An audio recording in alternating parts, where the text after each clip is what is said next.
রাম মন্দির নিয়ে ভারত তথা গোটা বিশ্বে উৎসাহীদের মধ্যে কৌতূহলের শেষ নেই। এগিয়ে আসছে রাম মন্দিরের উদ্বোধনের দিন। 2024 সালের 22শে জানুয়ারি দিনটি হিন্দু ধর্মের স্বর্ণাক্ষরে লিপিবদ্ধ থাকতে চলেছে। ওই দিন থেকেই রাম মন্দিরের দুয়ার খুলে যাবে সকলের জন্য। তবে 22শে জানুয়ারি মন্দির উদ্বোধন হলেও 7 দিন আগে থেকে অর্থাৎ 15ই জানুয়ারি থেকে শুরু হয়ে গিয়েছে একাধিক অনুষ্ঠান। তাই জেনে নেওয়া যাক রাম মন্দিরের বিভিন্ন অনুষ্ঠানের সময়সূচি। আশা করছি ভিডিওটি তোমাদের ভালো লাগবে, তাই ভিডিওটি শেষ পর্যন্ত দেখার অনুরোধ জানিয়ে আজকের ভিডিও শুরু করছি। সনাতন ধর্মাবলম্বীদের কাছে অযোধ্যার রাম মন্দির নির্মাণ এবং তা উদ্বোধন অত্যন্ত মাহাত্ম্যপূর্ণ। উদ্বোধনী অনুষ্ঠানের প্রথম দিন অর্থাৎ 15ই জানুয়ারি মকর সংক্রান্তি। ওই দিন গর্ভগৃহে রামলালার মূর্তি স্থাপন করা হয়ে গিয়েছে। 16ই জানুয়ারি থেকে রামলালার অধিবাসের আচার অনুষ্ঠান শুরু হচ্ছে। 17ই জানুয়ারি রামলালার মূর্তি নিয়ে পরিক্রমায় বেরোনো হবে। তবে এক্ষেত্রে বলে রাখি, রাম মন্দির উদ্বোধনের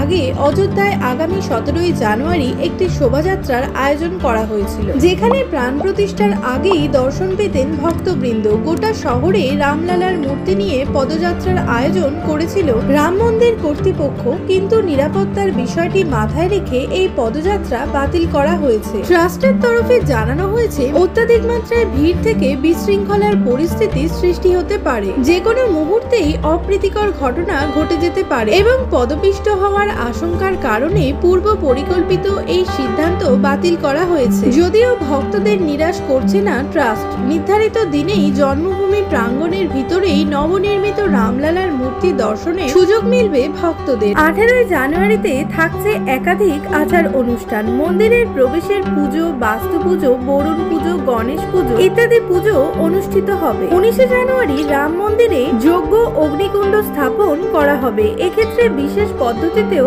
আগুন জ্বালানো হবে। 20শে জানুয়ারি 81টি কলসির জল দিয়ে রাম মন্দিরের গর্ভগৃহ পবিত্র করা সহ অন্যান্য আচার অনুষ্ঠান পালিত হবে এই দিন। এই কলস পাত্রে রয়েছে গোটা দেশের বিভিন্ন নদীর জল সংগ্রহ করা। এছাড়াও এদিন বাস্তুশান্তি অনুষ্ঠান পালিত হবে। 21শে জানুয়ারি যজ্ঞের বিশেষ পুজো ও হোম করা হবে এবং 125টি কলসির জল দিয়ে রামলালাকে স্নান করানো হবে। 22শে জানুয়ারি মূল অনুষ্ঠান। এই দিন রামলালার প্রাণ প্রতিষ্ঠা ও মহাপুজো সম্পন্ন হবে এবং মধ্যাহ্নে এই পুজোর জন্য কাশী থেকে 50 জন পণ্ডিত যাচ্ছেন অযোধ্যায়, যার মধ্যে 5 জন পণ্ডিত কুণ্ড প্রস্তুত করতে পৌঁছে যাবেন অযোধ্যায় অনেক আগে থেকে। এই গোটা পূজা প্রক্রিয়ায় নেতৃত্ব দেবেন পণ্ডিত লক্ষ্মীকান্ত দীক্ষিত। 22শে জানুয়ারি প্রথমে ভগবান রামের ধ্যান দিয়ে পুজো শুরু করা হবে এবং তাকে ফুলও অর্পণ করা হবে। একটি শিশুর জন্মের পর যেমন মধু দেওয়া হয়, ঠিক সেভাবেই ভগবান রামকেও মধু দেওয়া হবে। এরপর তিনি স্নান করবেন। তারপর প্রভুর ষোড়শ উপচার পুজো সম্পন্ন হবে। প্রায় 20 মিনিটের মধ্যে এই পুজো শেষ করা হবে। কাশীর ব্রাহ্মণরা জানিয়েছেন, পুজো ও প্রাণ প্রতিষ্ঠার প্রক্রিয়াটি 40 মিনিটের মধ্যে সম্পন্ন করা হবে। তবে গর্ভগৃহে রামলালার মূর্তি স্থাপনের জন্য সময় ধার্য করা হয়েছে মাত্র 84 সেকেন্ড। প্রধানমন্ত্রী নরেন্দ্র মোদী পুজো মণ্ডপ থেকে গর্ভগৃহে 300 মিটার দূরত্ব 25 সেকেন্ডের মধ্যে হেঁটে যাবেন এবং রামলালাকে গর্ভগৃহে স্থাপন করবেন।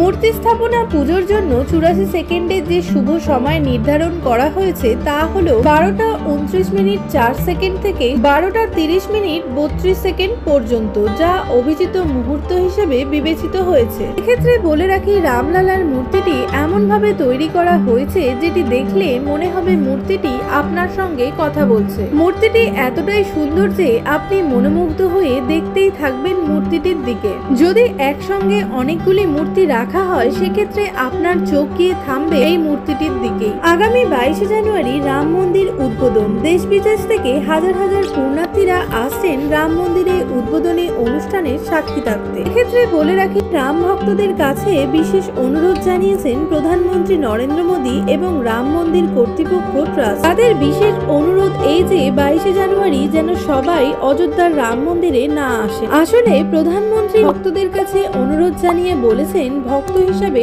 আমরা শ্রী রামের জন্য কোনো সমস্যা কখনোই চাইবো না তৈরি করতে, যেখানে 23শে জানুয়ারি থেকে রাম মন্দির সকলের জন্যই চিরতরে খোলা থাকবে। সেক্ষেত্রে প্রধানমন্ত্রী নরেন্দ্র মোদী এবং মন্দির কর্তৃপক্ষ 22শে জানুয়ারি যখন ভগবান রাম বিরাজ করবেন, তখন নিজেদের ঘরে ঘরে শ্রী রাম জ্যোতি জ্বালানোর আহ্বান জানিয়েছেন এবং অকাল দীপাবলি পালন করারও পরামর্শ দিয়েছেন এবং এও জানিয়েছেন রাম মন্দির উদ্বোধনের দিন গোটা দেশ সেজে উঠবে অকাল দীপাবলির আলো, এবং তিনি সকলকে এই অনুরোধ করেছেন রাম মন্দির উদ্বোধনের দিন যেন গোটা দেশ সেজে ওঠে অকাল দীপাবলির আলোতে। তো বন্ধুরা, আজকের ভিডিও এখানেই শেষ করছি। ভিডিওটি ভালো লাগলে অবশ্যই কমেন্টে জয় শ্রীরাম লিখে যেও। লাইক, শেয়ার, সাবস্ক্রাইব করতে কিন্তু একদমই ভুলো না। ধন্যবাদ জানাই আমার প্রতিটি দর্শক বন্ধুদের আমার এই ভিডিওটি দেখার জন্য।